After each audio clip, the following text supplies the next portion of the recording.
同学们好。同学们老好，师好，老师好。老师好。Thank you. Welcome, welcome. So as I said, I'm JP. It is the 4th of September. This is the first class of our 49 form class. What I'd like to do in this class, which is going to be a little bit unusual, is to go through what the class structure is going to be, what the 49 form is. I want to just quickly go around and hear from all of you what you are looking to get from this class, and then we'll get into it. So just to begin with the 49 form, the 49 form was developed by Grandmaster Yang Zhenduo, who is the grandfather, was the grandfather of our current teacher, Master Yang Qin.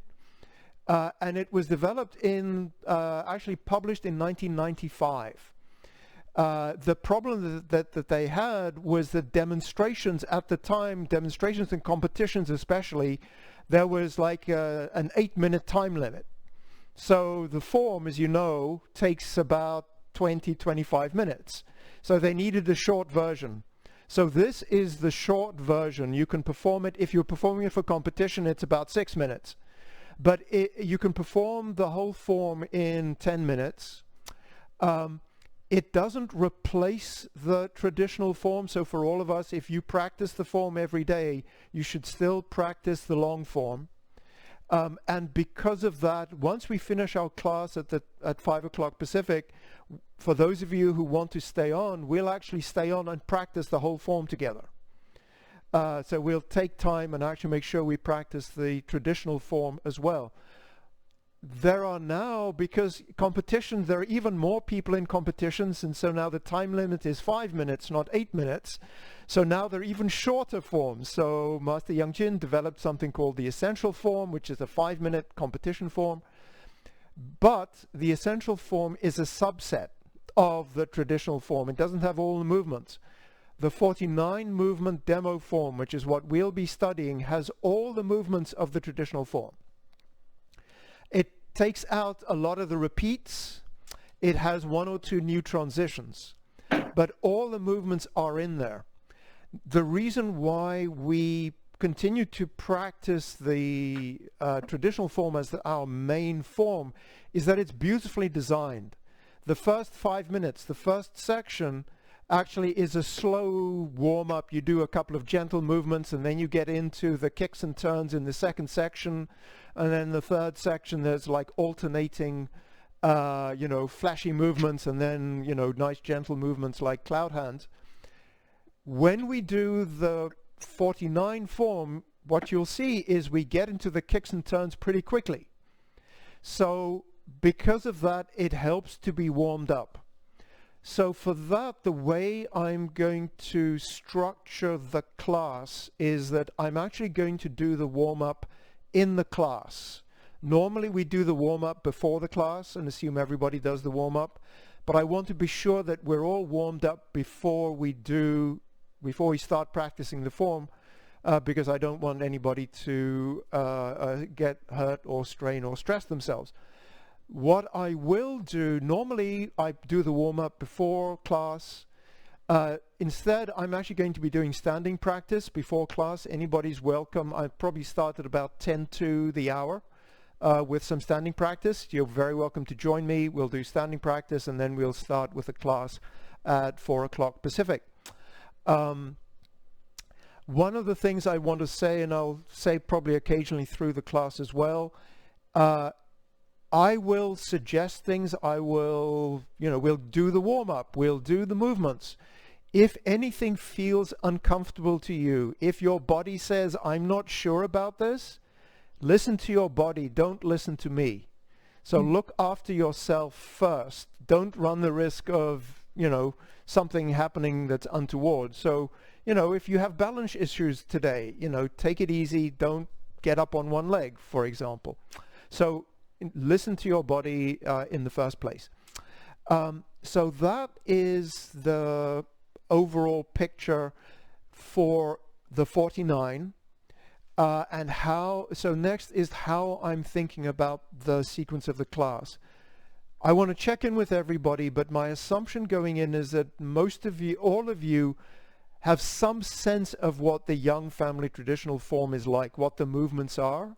You may come from a different style, and so the way we do it may be different from the way you've learnt it, but at least you know the movements. On that assumption, we're going to learn the new transitions of the 49 first. There are 7 new transitions. Actually, most of them are trivial. But we'll learn them in like 4 to 6 weeks. So in 4 to 6 weeks, we'll be able to do the whole 49 form together, and we'll practice at the beginning of class every week. But then, and we'll see, you know, if people want to continue learning, studying after that, we'll use the 49 as an agenda to go through all the movements of the traditional form, one by one, and do refinement, do study, do review, and essentially go through all the movements of the traditional form again, and, you know, improve our understanding of those movements. So that's my plan, and, you know, we'll see how long that takes. It depends on you. If you think about, there are 49 movements in the 49 form, there are 52 weeks in a year, it might take us about a year. We'll see. In terms of how we're going to be doing the class, as I said, I'll start with standing practice before the class. If you show up before class and you see me standing, you're not late. It's just what I do before class. We'll start at 4 Pacific, run till maybe like 10 to or 5 to 5 Pacific. Take a quick break, and then from 5 to 5:30 Pacific, we'll practice the whole form together and do Q&A as well at the end of that if you want to do more Q&A. There will always be a chance to do Q&A during class. If you want to ask a question and you wave your hand, if I don't notice you, I may just have been looking somewhere else, so just interrupt if you have a question. Questions are always welcome. So the way most classes, not this one obviously, because I've been already talking for 10 minutes, we'll start with a warm-up, then we will practice the 49 as far as we've got. Today we'll actually, because the 49 starts, the first probably 4 or 5 minutes of the 49 is straight out of the traditional form. You already know it, so we'll just start with that. And we'll gradually lengthen that. After we've practiced the form together, we'll see if there are any questions. Then I will focus on what we did the previous week. For today, there's no previous week, so I'll just jump straight into whatever the new thing is that we're learning in the current week, the new transition today. And then we'll practice that, and then we'll, if there's time at the end, hopefully we'll practice the 49 again as far as we've got, so that you get a chance to learn. So that's the plan for the classes.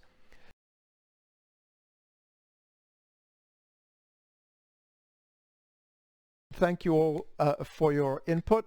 So why don't we get going? So it's always good, particularly for those of you who haven't practiced with me before, to have a set of warm-up exercises. This is a set of warm-up exercises I learned from Mike and Nancy, who learned it from their first teacher, Master Chin. And so it's called the 25 warm-up. It's got 25 movements.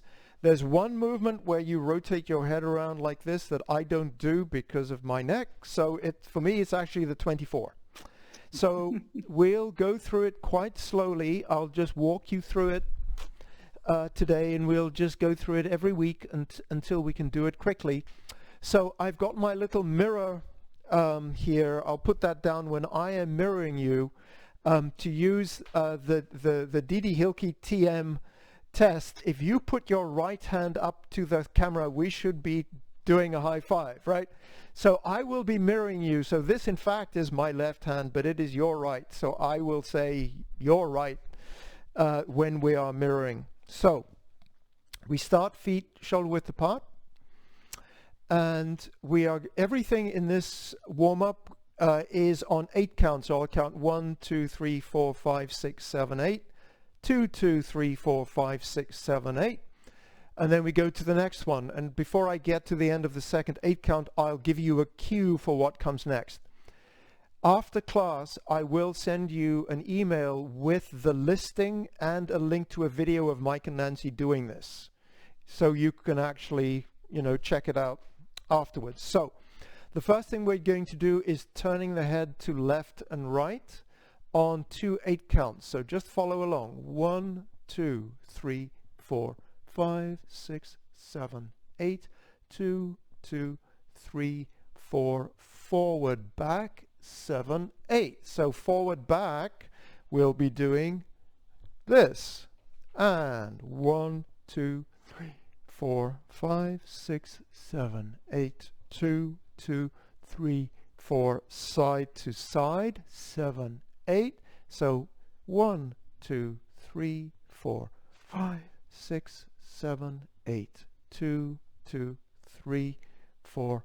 Flapping palms. 7, 8. So for flapping palms, arms outstretched in front of you. The cue is flapping palms, but you're not flapping your palms. You're actually moving your wrists up and down and your arms up and down.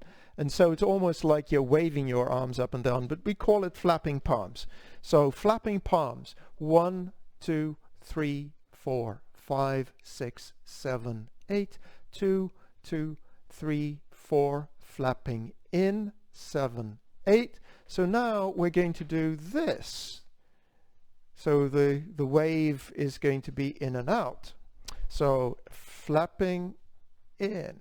1, 2, 3, 4, 5, 6, 7, 8. 2, 2, 3, 4. Flapping out. 7, 8. So start with your palms in front of your chest and just throw them out. 1, 2, 3, 4, 5, 6, 7, 8. 2, 2, 3, 4. Shoulders twist. 7, 8.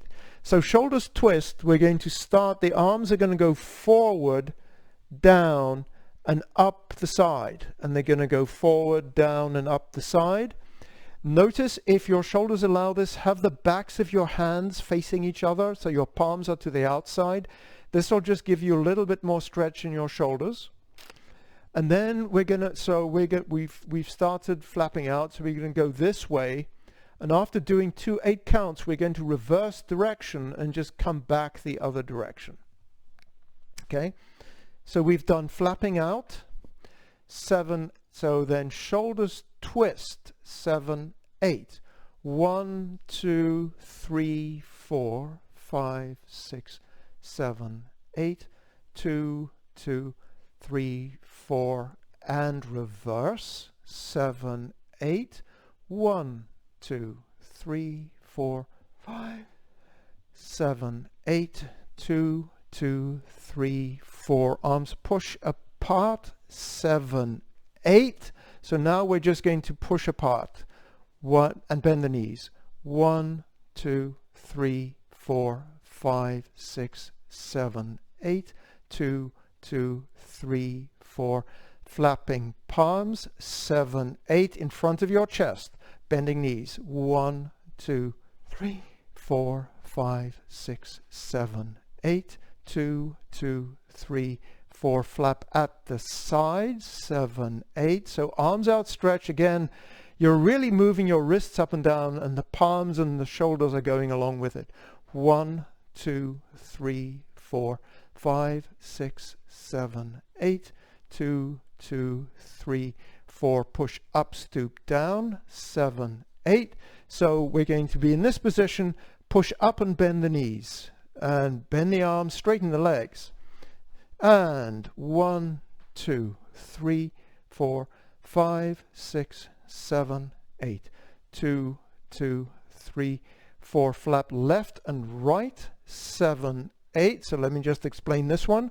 We're going to go to your left on an 8 count and back. So 1, 2, 3, 4, 5, 6, 7, 8. Other side, and we go to the other side and back on an 8 count. 1, 2, 3, 4, 5, 6, 7, 8. One thing I want to caution you about with this one. When you turn your chest, make sure that your hips don't torque your knees. You don't want to twist your knees. So if you can, the easiest is just keep your hips straight as you turn your chest to one side and the other side. That'll keep your knees safe. Once we've done 8 to the one side and back, 8 to the right hand side and back, then we're just going to do 2 sets of 8 in front. So flapping left and right, starting to the left. 1, 2, 3, 5, 6, 7, 8.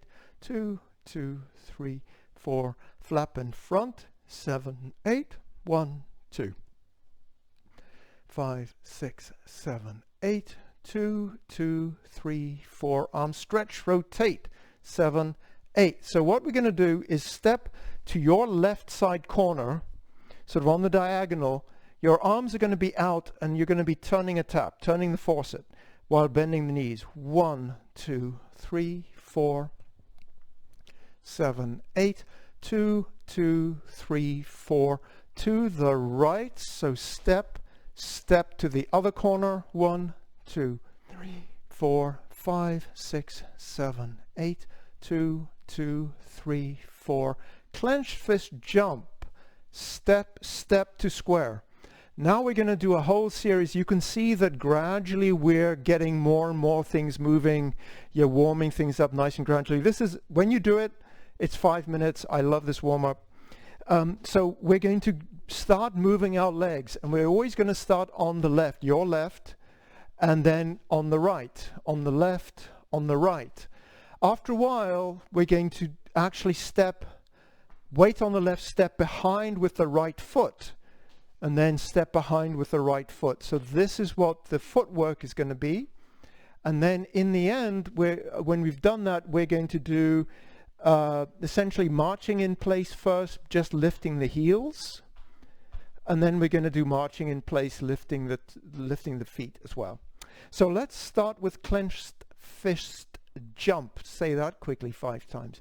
So starting on the left leg, 1, 2, 3, 4, 5, 6, 7, 8. 2, 2, 3, 4. Heel step out. 7, 8. Again, starting on the left. 1, 2, 3, 4, 5, 6, 7, 8. 2, 2, 3. Push up and down. 7, 8. Again, start on your left. 1. By the way, notice I'm pushing out with my heel here. This is not a toe touch, it's a heel touch. 1, 2, 3, 5, 6, 7, 8. 2, 2. Back step, swing out. 7, 8. So here we're going to start touching with the foot behind us as the arm goes out. 1, 2, 3, 5, 6, 7, 8. 2, 2, 3. Back step, pull down. Keep the feet going in the same cadence. 1, 2, 3, 4, 5, 6, 7, 8. 2, 2, 3. Back step, hands clap. 7, 8. 1, 2, 3, 4, 5, 6, 7, 8. 2, 2, 3, 4. Tiptoe back swing. 7, 8. So now let me talk about this one. This is the one where I was saying picking up the heels and do what is comfortable for your body today. What we're doing is we go down and come up and go down and come up, and at the end we do marching in place. So tiptoe back swing. 1, 2, 3, 4, 5, 6, 7, 8.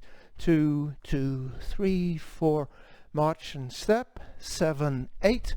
1, 2, 3, 4, 5, 6, 7, 8. 2, 2, 3, 4. And 8 more. 7, 8. 7, 6, 5, 4, 3, 2, and 1. And stop. So that took us 10 minutes. When we all know it, it'll be 5 minutes.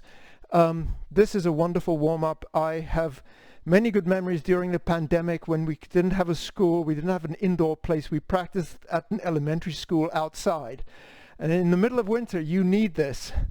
One thing I will just mention, if you don't have time to do the whole warm-up and you just want some warm-up, marching in place is a really nice warm-up. Uses all your muscles. One of the things I recommend, actually, particularly for Tai Chi, because you're using your feet, is when you lift your leg, point your toes.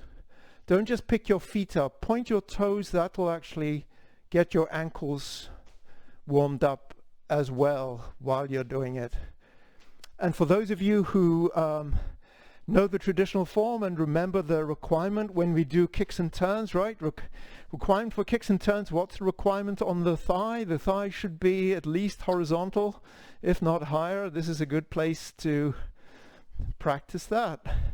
As many of you said earlier, there's no end of learning. Good. So that's our warm-up. Any questions? Okay. So what I'd like to do now, and for those of you who don't know the traditional form, follow along as far as you can. For those of you who do know the traditional form, I just want to give you a flavor of how the 49 form works. So what we're going to do is we're not going to do any new transitions. The way it starts in exactly the same way as the traditional form does. Opening, grass bird's tail, single whip. In the traditional form, we then do raise hands, but you'll remember in the second section, we go from single whip to cloud hands. So in the 49, we go single whip, we do cloud hands. In the traditional form, from cloud hands, we go to high pat on horse, separation kicks. So we go into high pat on horse, separation kicks. We do turn body, left heel kick, left brush knee. And then from left brush knee, in the traditional form, we do right brush knee. But here we go from left brush knee to hand strums the lute, which those of you who know the traditional form will know. And so up to there, all the transitions and all the movements are just as they are in the traditional form. So let's just practice that together and watch if you're not comfortable practicing, but do try as well. So I am going to, I use this little red thing when I remember to mark the front. So when so this is in a sense where the front is for you, where the screen is. So if I'm like looking at the screen the same way you're looking at the screen, if I have my back to you, that little red tag is very far away, you can hardly see it. That just is a reminder of that's the front. So we're going to start here in prepare. So let's just follow along, just follow the calling. And we'll practice the beginning of the 49 demonstration form. Prepare. Opening.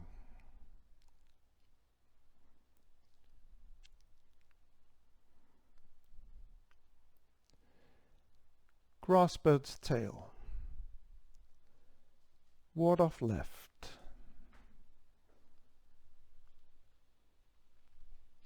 Ward off right.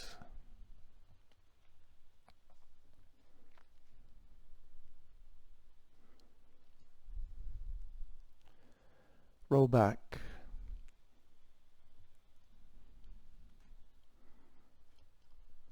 Press. Push.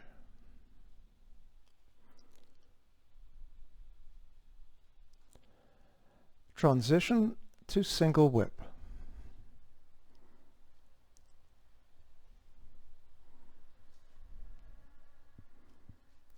Single whip. So here we jump to the middle of the second section, or the early parts of the second section, cloud hands. 1.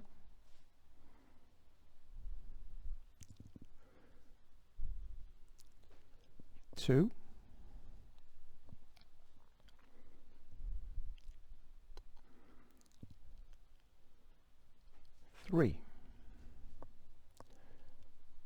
single whip.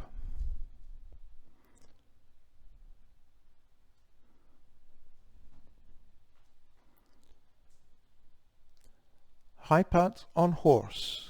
Just continue as in the traditional form, going into separation kick. Right, transition. Right separation kick.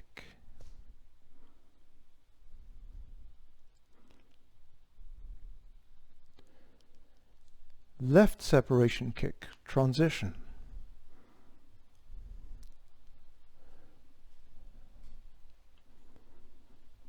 Left separation kick. Turn body. Left heel kick. Left brush knee. And so here we're jumping back into the first section from left brush knee to hand strums the lute.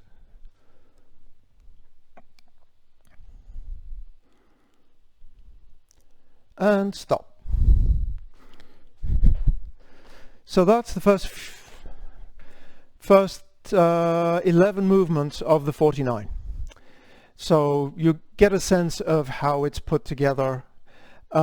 What I'd like to do now, we've only got a few minutes left. I just want to talk about the first new movement, it's not new movement, new transition in the 49.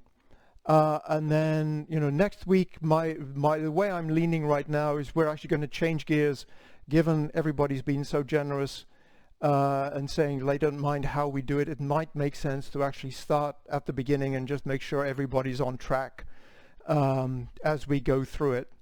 And thank you for the thumbs up. But we don't actually have, I want to make sure, if we're going to do that, we should start in good order. So let's just add the first new transition in the 49 for those of you who know the traditional form.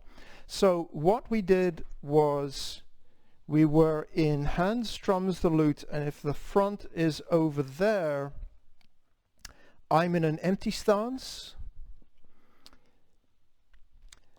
heel touch, one hand, left hand up, right hand, fingertips pointing to right forearm center. So I'm in, this is hand strums the lute.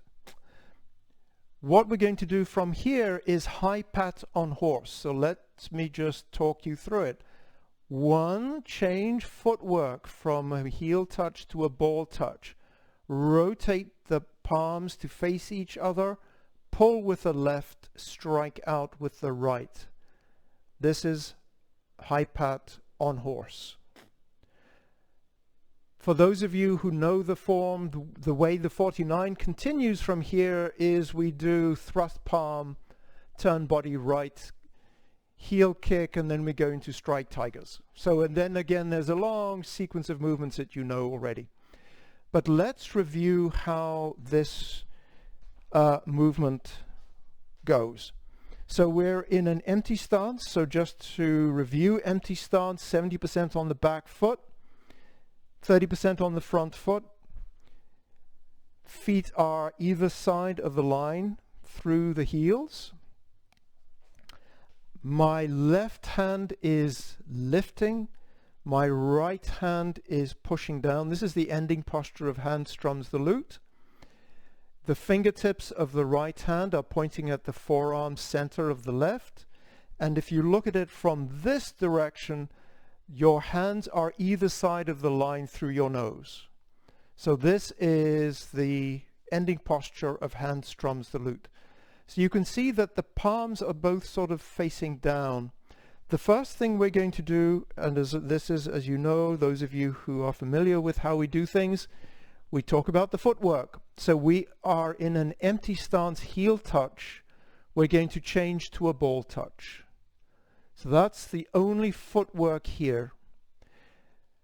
As always with Tai Chi, and that's one of the wonderful things about Tai Chi, it seems really simple, but there are all these little nuances. You've got 30% of the weight on the front foot. So in order to lift it up, you've got to get your weight back so that it's zero. So the first thing you need to do is shift your weight back. Sorry, we start with the heel touch. Shift your weight back slightly, pick the foot up, change it to a ball, and then re-establish your 30%. One of the things I will remind you, and we'll be doing this kind of, you know, as we teach these things in detail for all the movements in the form, I'll remind you, for those of you who already know things, when we are in an empty stance and when we are in a ball touch versus heel touch, the leg's shape is slightly different. It's a little that you're touching slightly shorter with the empty stance heel touch. Shift weight back, pick up the ball, put it down, get 30%. It's very important that we get our footwork right. And so when we think about footwork, there are 3 requirements that we have for all our stances. The first one is feet are either straight, or one is straight and one is to 45. Ding ba, right? So ding and ba.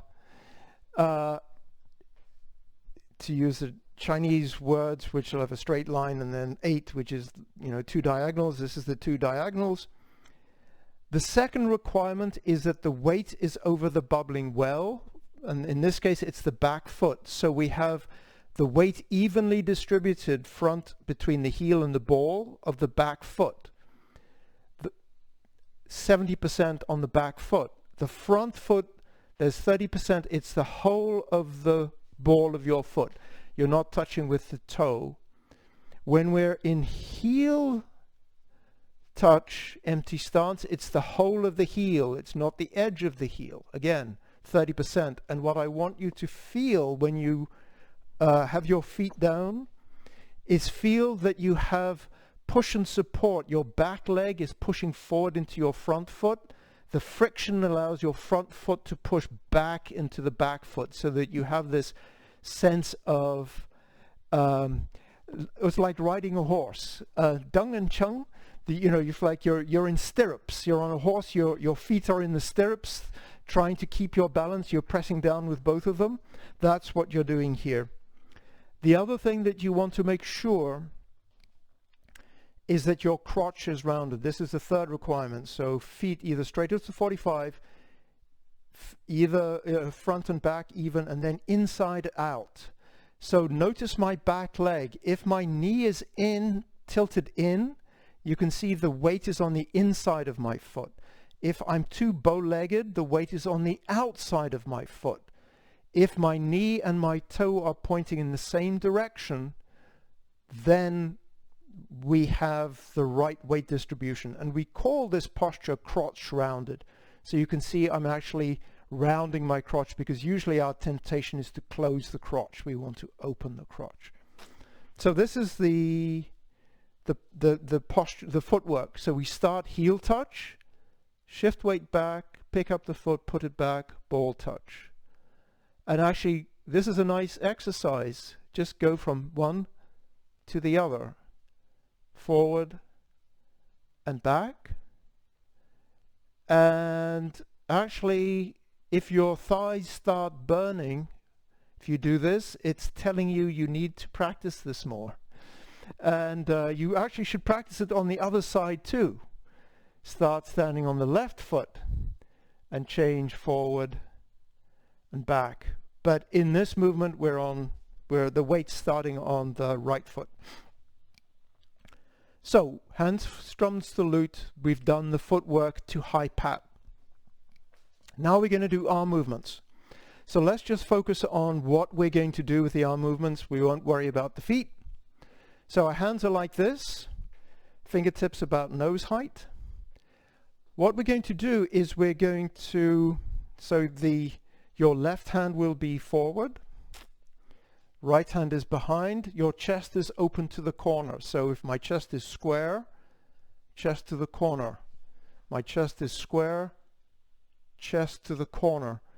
What we're going to do is we're going to rotate our palms so that the front one tilts up and the back one tilts down, so that one up, one down. Now I want you to imagine you're going to grab somebody's hand here and you're going to strike to their throat with the other hand. So that's this movement, like this. And in order to remember how high this hand should be, it's your neck height. So you're striking to your neck height. This hand is going to pull to the bottom of your rib cage. It's going to sit at the corner of your ribs. So you can see my arm is sort of out to the side here. It's not like this, right? And it's not like this either. It's sitting here. And this is one of the requirements in actually Yang style, but actually I think most Tai Chi, if not all Tai Chi styles, absorb the chest round the back, so that you don't want your chest opened, you want your shoulders absorbed. So let's just think about that change again. Start with the left hand out, the right hand below it, about fist width between the fingertips and the forearm. You're going to rotate the palms, so rotate the palms that they're facing each other. Pull in with the left, strike out with the right. So you start again, the left hand forward, rotate the palms, pull in with the left, strike out with the right. Even more important than the arm movements, but because of the way our minds work, it's often easier to start with the arm movements, is the body movement. What is our chest doing? So we are going to start in this position, and you can see my chest is open to corner.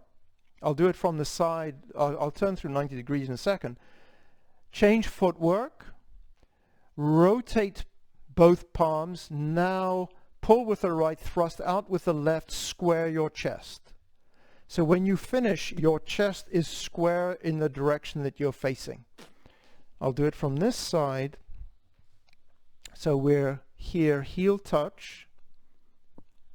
Hand strum lute, change footwork, ball touch, rotate and strike. And when you finish, you can see that, I'll do it in this direction, you'll see that my chest has gone from facing to the corner to square. And so the power in pretty much everywhere comes from the turning of your waist, your yao. So waist is the word that in English that we use to translate yao, which I'm told refers to the lower back, the outside of the lower back. You know, some people talk about the Mingmen acupuncture points or whatever. I think about it as this sort of area. If you're in the street working with a hydraulic drill and you're worried about your kidneys, you have a belt that sort of keeps your kidneys in place. That's the area that when we do these movements, this is what turns. And there's much more power that comes from these muscles than comes from these titchy muscles in your arm. So we always say the waist leads the limbs. So when we do this strike, it comes from this body turning. So that's a very important part. The last thing we often talk about, yes, Alin, question. Yeah, when the timing of, I assume you want your foot toe down before you execute the technique, but can you talk about the timing of the foot coming up and palms rotating, and then when you get the toe? Thank you. The way that Grandmaster Yang Zen Duo put it in his book is the first movement from here is you change footwork and then you do the strike. I think as you practice it, as you do it more quickly, you'll probably find that as you change footwork, your arms will start rotating slightly. You don't have to.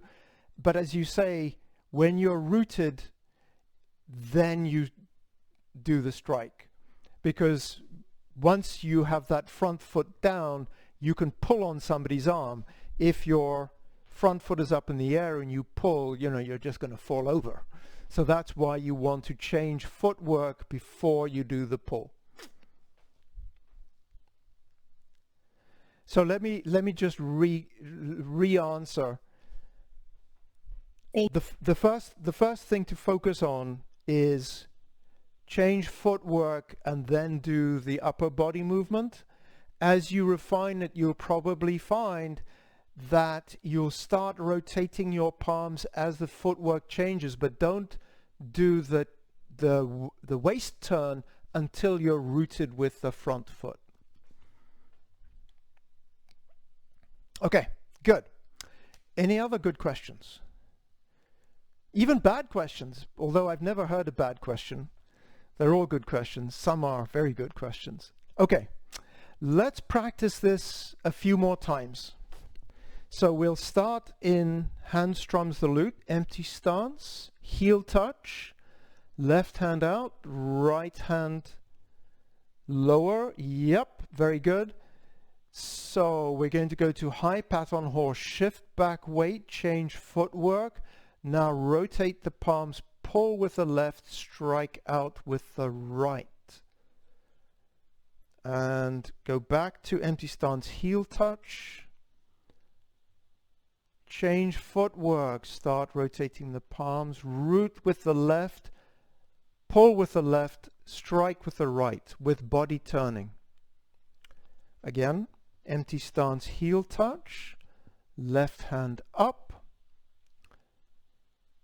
1, change footwork. 2, pull and strike with body turning. Now here, don't change your posture, just check, is the edge of your right hand lined up with the center of your body? Is it throat height? Is your shoulder sinking, or has your shoulder crept up? Our shoulders always want to creep up, so sink your shoulder down. Is your left hand by your ribs?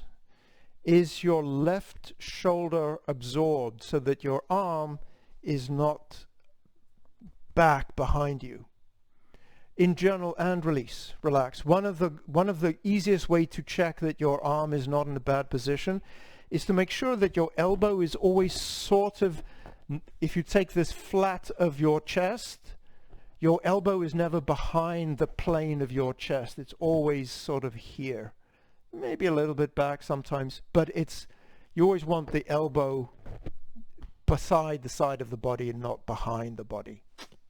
Okay, one of the things we didn't talk about, but it should be sort of obvious, where are we looking? So gaze is always an important question. Here it's sort of straightforward because you've got an opponent in front of you. Probably what's happening, and so we'll talk about the other thing, which is the application. I don't have my beautiful assistant today. Susan has gone for a walk today. If you are here, you imagine somebody's grabbed your wrist. You change by rotating this hand. You grab their wrist. So they're still in front of you. You pull them in and you strike out. So you pull them towards you and strike. So that's why your gaze stays in the direction it always was, because it's the same opponent. They're always still there. We are, my goodness. Yes, Judy. Quick question, partly to understand for future reference, but when you are saying, okay, I know this will be different when we're doing it at full movement, but so you change your footwork and then root. When you have that moment of rooting, are you referring to the placement of the heel, and is the 30% part of the execution? So when you say root, you're really talking about that portion of the heel rather than the full 30%? Okay. Do you know what I'm talking about? I know exactly what you're talking about, and it's like one of those prison yard jokes that we'll just say the number, and we all know we've had this discussion before. So the ambiguity, and I don't know whether the Chinese would help, but in English there's an ambiguity with the word root, because root can mean the verb to root, which is a process. So from here, if I'm heel touch and I change to the ball, From the moment my foot touches to where I have 30%, I am rooting. So you could say root is that whole thing. The noun root means that thing that goes into the earth and is already there. Right? So there's an ambiguity about when somebody says, and when you understand root, is it rooting or having rooted? Right? So I have heard different people explain this differently. When we do it as slowly as we do it in the form, you can look at the infinitesimal changes. When you do it for real, this change happens so quickly that you would just root and go. My sense, for what it's worth, is that if I'm starting here, I change my weight, I would want to feel I'm beginning to establish that 30%. I may not be at 30%, because without that friction of that front foot giving me something to brace against as I pull, I'm just going to be pulled forward. Okay. Now, for those of you, we're over time, I apologize, but there are places where we actually do this movement, do this kind of movement. Master Young does this movement before he's rooted. And so I will just throw this out there for if those of you who want to think about this week. So for example, when we've done raise hands, which is the same posture that we were just in, but just on the other side, we go to white crane. We are actually doing this lift, which is lifting somebody's arm who's striking at us, before we have rooted with this front foot, so that Master Young doesn't touch his foot down until the hand is about here, and then he finishes. So he's actually lifting his hand up before his foot has touched the ground. So it's hard to be 100% consistent. It's an art. It's what feels right for you. Any other questions? Yes, Rogelio. Quick one. Is this related to something you said a few minutes ago about slight difference between the heel and ball empty stances in terms of weight distribution? Because obviously you changed from one to the other here, so yes. I'm not sure I get that. Yes.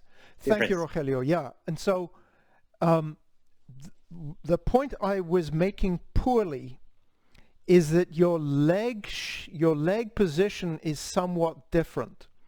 And so one of the things you might say is, why don't I, if I'm in a heel touch and I want to go to a ball touch, why don't I just move forward? Why don't I just roll forward into a ball? Right? Why do I actually lift my foot up and then put it back down again?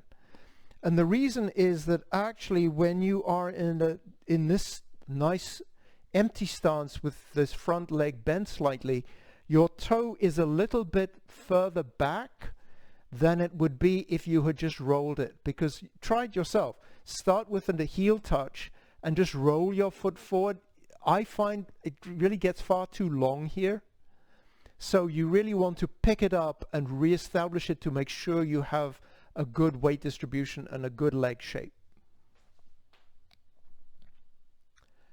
Thank you. Yeah. Oh, we've covered a lot today. Covered a lot. Good stuff. So I hope to see all of you next week. And I really appreciate all your input and advice and generosity. It's wonderful to see all of you. Let us just close class here, and then I'll do the announcements after that. So let's just close class. I will just say 同学们再见, and you will say 老师再见. 同学们再见. 老师再见。再见。